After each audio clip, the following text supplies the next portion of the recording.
জনাব তারেক জিয়া, আপনি স্পষ্ট করুন আপনার বিবেক এবং মুখ কোথায় বর্গা দেওয়া আছে? গত দীর্ঘ 17 বছর বিএনপি জামাতের অসংখ্য নেতাকর্মী গুম হয়েছে, খুন হয়েছে এই রাষ্ট্র ব্যবস্থা সংস্কারের জন্য। আজকে যখন রাষ্ট্র ব্যবস্থা সংস্কারের সুবর্ণ সুযোগ তৈরি হয়েছে, অত্যন্ত পরিতাপের বিষয়, কিছুদিন হয়তো পরে আমরা শুনতে পাবো হাসিনা ছাড়া ফ্যাসিবাদ ব্যবস্থার সব কিছুই আপনারা রেখে দেন। শুধু এই কথাটা হয়তো লজ্জায় তারা বলতে পারছে না। হাসিনা ব্যবস্থার বিচার ব্যবস্থা ভালো, হাসিনার পুলিশ ভালো, হাসিনার প্রশাসন ভালো, কেবলমাত্র হাসিনাই ভালো না।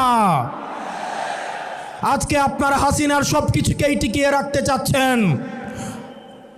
এই তরুণ প্রজন্মের কাঠগড়ায়